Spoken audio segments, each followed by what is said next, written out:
Hello friends, मैं आपकी दोस्त अदिति आपके लिए लेकर आई हूँ अनामिका एंड सोनी की लव स्टोरी का नेक्स्ट पार्ट। अगला पार्ट स्टार्ट करने से पहले मैं आपको बता दूं कि मैं जानती हूँ कि आप लोग काफ़ी टाइम से मेरी स्टोरी का वेट कर रहे हैं, बट मैं थोड़ा सा बिज़ी रहने के कारण स्टोरी टाइम पर अपलोड नहीं कर पा रही हूँ। बट कोशिश करूँगी कि आगे से मैं जल्दी जल्दी स्टोरी अपलोड कर पाऊँ। बट गाइस, आप लोग स्टोरी सुनते हैं बट मेरे चैनल को सब्सक्राइब नहीं करते हैं और स्टोरी को लाइक एंड शेयर भी नहीं करते, कमेंट तो बिल्कुल नहीं करते। तो प्लीज़ प्लीज़ मेरे चैनल को सब्सक्राइब कर लीजिए प्लीज़ सभी, और स्टोरी को एंजॉय कीजिए। चलिए अब शुरू करते हैं अपनी स्टोरी का अगला पार्ट। नेक्स्ट पार्ट से पहले प्रीवियस पार्ट पे थोड़ा डाल लेते हैं नज़र।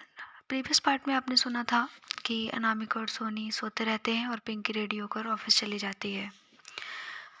अब आगे सुबह के लगभग 9 बजे अनामिका की आँख खुलती है और वो देखती है कि वो सोनी की बाहों में है, जो उसे बहुत अच्छा लगता है। सोनी के फेस को देखकर उससे रहा नहीं जाता और वो उसे किस कर लेती है। किस करने के कारण सोनी की आँख खुल जाती है और वो अनामिका को कहती है, ओह तो उठ गई आप। तो अनामिका कहती है, हाँ। और सोनी उसे हग करती है, उसके माथे पर एक किस करती है, जिसे अनामिका बहुत अच्छा फील करती है, उसे अच्छा लगता है। फिर सोनी उससे कहती, चलो फ्रेश हो जाओ, फिर घूमने चलेंगे, तुम्हें एक जगह लेकर चलना है। अनामिका कहती है, कहाँ। तो सोनी कहती, सरप्राइज है, तो चुपचाप रेडी हो जाओ। बट कहते हैं ना, जैसा हम सोचते हैं वैसा नहीं होता है, तो यहाँ भी कुछ ऐसा ही होने वाला है। जो हम सोचते हैं वो तो कभी नहीं होता, हो जाए तो उफ, ऊपर वाले की मेहरबानी। तो होता ये है कि जब सोनी उससे कहती है कि रेडी हो जाओ, तो सोनी अनामिका के साथ सब भूल जाती है कि उसे वापस अपने घर भी जाना है। जी हाँ, वक्त है अनामिका को वापस अपने घर जाने का, क्योंकि वो तो घूमने आई थी ना, ओनली ऑफिस लीव के कारण। तो अब नहीं रुक सकती थी, सिर्फ वो इतने ही दिन का अपने घर से बोल कर आई थी। तो अब आगे, हाँ, आज अनामिका को वापस अपने घर भी जाना है, वो भी नहीं रुक सकती है, क्योंकि सिर्फ कुछ ही दिन के लिए बोलकर आई थी, जो कि वो दिन आज ही पूरे हो गए। तो आज उसे वापस अपने घर जाना ही है। अनामिका के घर वापस जाने के बाद पिंकी भी भूल जाती है, जो कि ऑलरेडी ऑफिस चली गई है और उसे भी ऑफिस पहुंचकर ही याद आता है। वो जल्दी ऑफिस से ऑफ लेकर घर आने की सोचती है, जैसे ही सोनी अनामिका से घूमने की बात करती है, तभी अनामिका थोड़ा उदास हो जाती है। हाँ, उसे याद आ जाता है कि उसे आज घर जाना है। याद तो था उसे, बट उसने कहा नहीं था।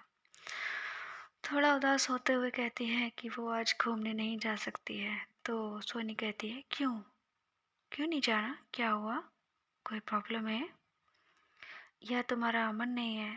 तब अनामिका कहती है, नहीं ऐसी कोई बात नहीं है। बट तभी सोनी कहती है, ओके कोई नहीं, कल चलेंगे। तभी अनामिका कहती है कि सोनी, मुझे आज घर जाना है, शायद तुम ये बात भूल गई और पिंकी भी, बट आज मेरा घर जाना ज़रूरी है, क्योंकि मैं इतने ही दिन के लिए घर से कह कर आई थी, अब और नहीं रुक सकती, आज मुझे जाना ही होगा। सोनी ये सुनकर उदास हो जाती है और चुपचाप वहीं बैठ जाती है।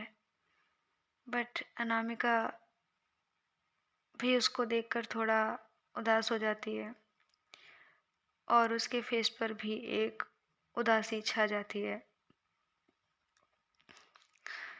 सोनी के फेस की उदासी देखकर अनामिका को साफ साफ दिख रहा था, पर वो खुद चाहकर भी नहीं रुक सकती।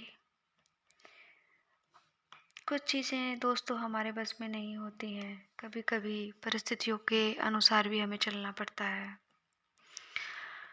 ऐसा ही कुछ आज इन दोनों के साथ हो रहा था, ना वो ज़्यादा उसे रुक सकती थी और ना ही वो खुद रुक सकती थी, और आज उसको जाना ही पड़ेगा। दोनों चुपचाप बैठी थीं। कुछ देर तक यूं ही दोनों के बीच सन्नाटा रहा। फिर तभी अनामिका उठती है और सोनी के सामने आकर खड़े होकर उससे कहती है कि सोनी, तुम उदास ना हो, मैं दोबारा जल्दी आऊँगी, और अगर मैं नहीं आ पाई तो तुम आ जाना। अनामिका बस इतना ही कह पाती है कि तभी सोनी झट से उसे हग कर लेती है, और वो उसे इतना ज़ोर से हग करती है कि जैसे वो उसे छोड़ना ही नहीं चाहती हो। अनामिका भी अनामिका भी उसे रिटर्न हग देती है। सोनी की आंखों में आंसू होते हैं, बट वो उन आंसुओं को अपनी ही आंखों में छुपा लेती है।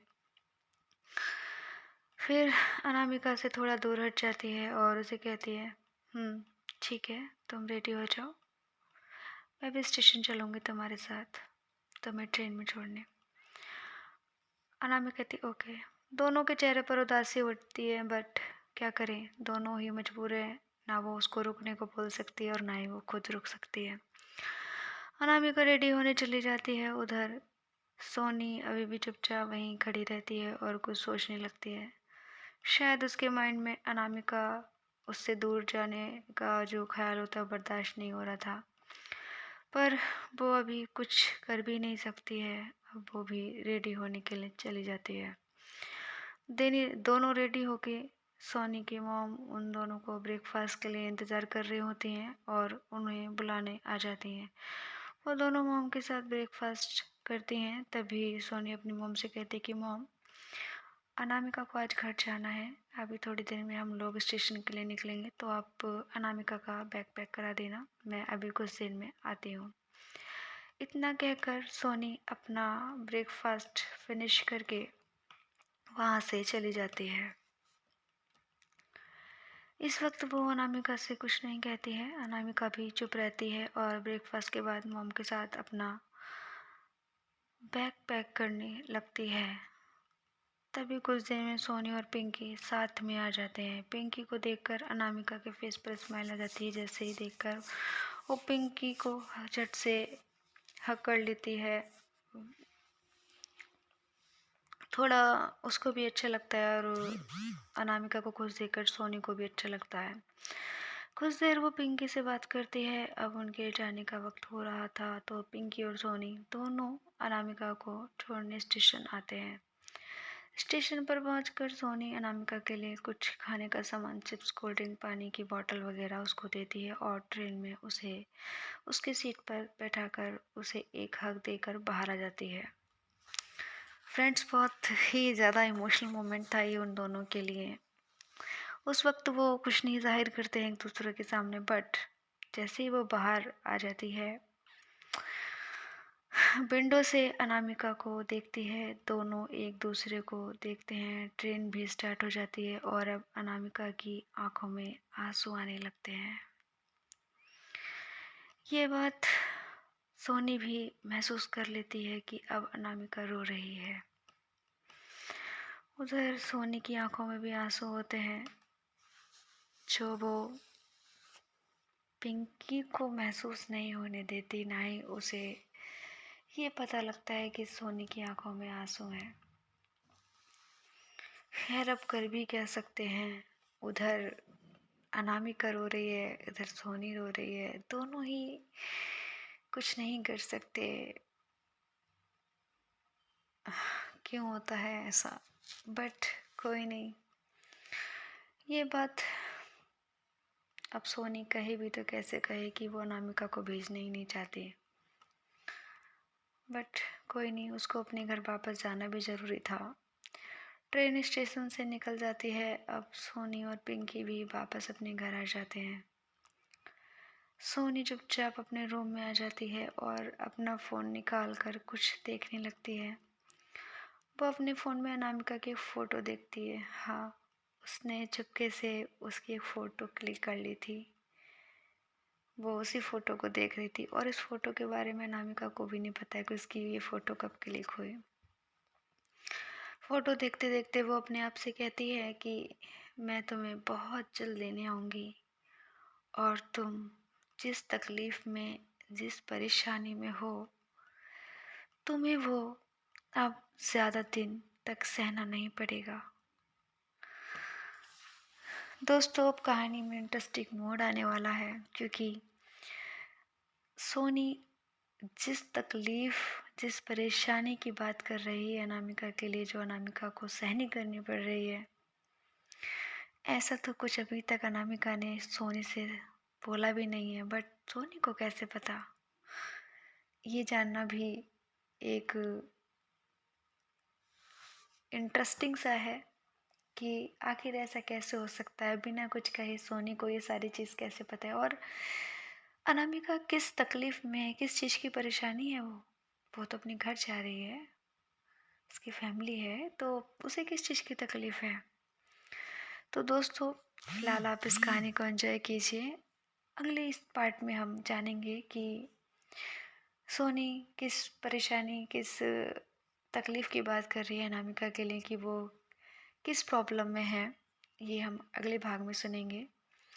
तब तक आप इस स्टोरी को एंजॉय कीजिए। जल्दी ही मैं अगला पार्ट डालूँगी और आप सभी अपना ख्याल रखिए ढेर सारा।